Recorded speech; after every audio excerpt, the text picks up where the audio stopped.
सीताराम सीताराम सीताराम गाइए, सीताराम सीताराम सीताराम गाइए। एक बार परम पूज्य स्वामी श्री राम सुखदास जी महाराज से साधकों ने प्रश्न किया कि महाराज, साधन का रहस्य क्या है? किस भाव से सीताराम सीताराम राम राम राधे श्याम नाम की रटना होनी चाहिए? पूज्य स्वामी जी ने साधन के रहस्य को प्रतिपादित करते हुए जो बात कही, आज के प्रवचन के उस अंश को आप और मैं श्रवण करते हैं और इसी रीति से राम राम राम राम भजकर आप और मैं इस संसार सागर से पार होने का प्रयास करते हैं। जय श्री हरि। पूज्य गुरुदेव के चरणों में बारंबार प्रणाम। पूज्य स्वामी जी कहते हैं, कहावत है कि जिस गांव में जाना नहीं उसका रास्ता क्यों पूछा जाए। ऐसा दृढ़ भाव हो जाए, अपनी उम्र में अमुक काम हमें नहीं करना तो वह कार्य कैसे हो सकता है।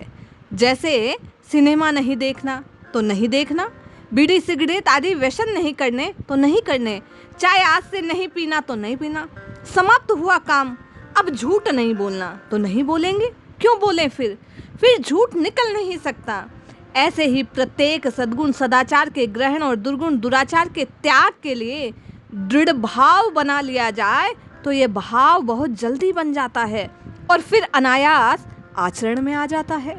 स्वामी जी कहते हैं, इसी प्रकार इसके लिए एक बहुत उपयोगी बात है, हम अपने को दृढ़ प्रतिज्ञ बनाएं, अर्थात हर एक व्यवसाय में जो विचार लें बस वैसा ही करें और यूँ करने पर विचारों की एक परिपक्वता हो जाए, फिर दृढ़ संकल्प हो जाता है।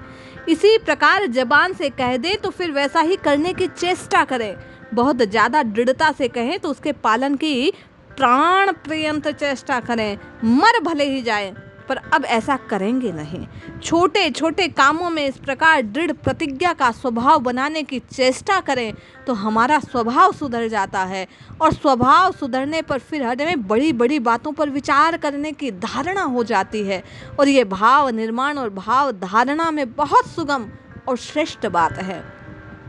मैं और आप इसी प्रकार दृढ़ भाव से एक बार निश्चित कर लें कि अब हमें केवल और केवल राम जी को पुकारना है तो स्वामी जी के कहे अनुसार आप और मैं निरंतर नाम जप सकते हैं। स्वामी जी कहते हैं, सेना में लोग भर्ती होते हैं पर अपना नाम लिखवाते हैं और समझते हैं हम तो सिपाही हो गए।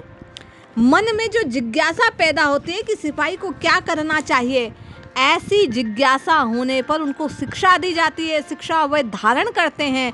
ऐसे ही साधन करने के लिए वैरागी पुरुष साधु बनता है। मन में आता है मैं साधु बन गया तो साधु को क्या करना चाहिए, वह स्वयं अपने मन की जिज्ञासा के लिए जैसा जैसा अमुक अमुक अमुक साधक को करना चाहिए, साधु ऐसे बोले, ऐसे उठे, ऐसा आचरण करे, ऐसा व्यवहार करे, साधुता की बात बस पकड़ लेता है क्योंकि वह समझता है मैं साधु हूँ, अतः मुझे अब साधु के अनुसार चलना है।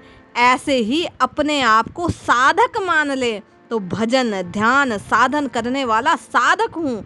जहाँ प्रवचनों में ग्रंथों में वह बात आएगी कि साधक के लिए यूँ करना उचित है, साधक के चंचलता नहीं, उसे व्यर्थ समय नहीं गंवाना, हर समय भगवत भजन करना है, ध्यान आदि करना है, कुसंग का त्याग करना है, सत्संग और स्वाध्याय करना है आदि। इस प्रकार साधक के लिए जो कर्तव्य बतलाए जाएंगे उन कर्तव्यों को अपने में लाने की स्वतः विशेष चेष्टा हो जाए क्योंकि वह अपने आप को साधक मानता है। अतः साधक के लिए जो बातें आवश्यक है वो उसमें आ जाएगी, धारण हो जाएगी।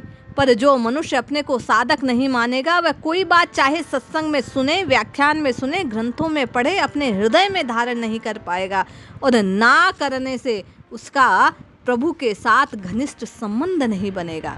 पूज्य स्वामी जी कहते हैं, बहुत से भाई बहन साधन करते हैं, जब पाठ आदि नित्य नियम करते हैं, परंतु नित्य नियम के साथ समझते हैं यह तो घंटे 2 घंटे का काम है।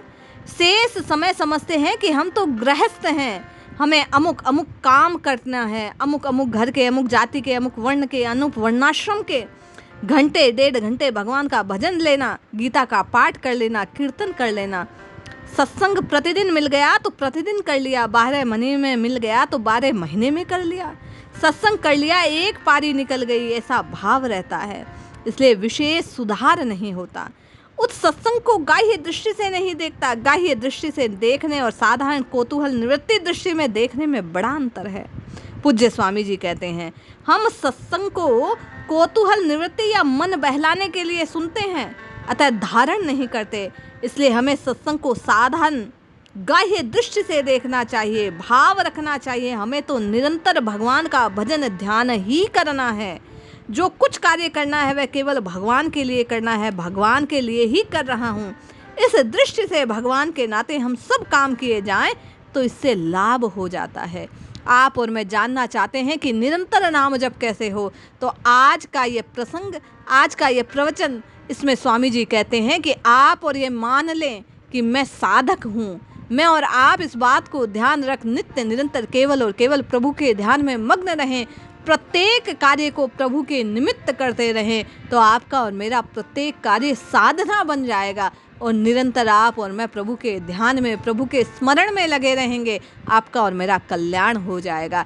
इसलिए स्वामी जी के कहे अनुसार इस दृढ़ भाव को धारण कीजिए, अपने आप को साधक मान, साधक के अनुकूल आचरण कीजिए। निश्चय ही ऐसा करके मैं और आप राम राम राम रटना आरंभ करेंगे तो आपका और मेरा कल्याण हो जाएगा। जय श्री हरि।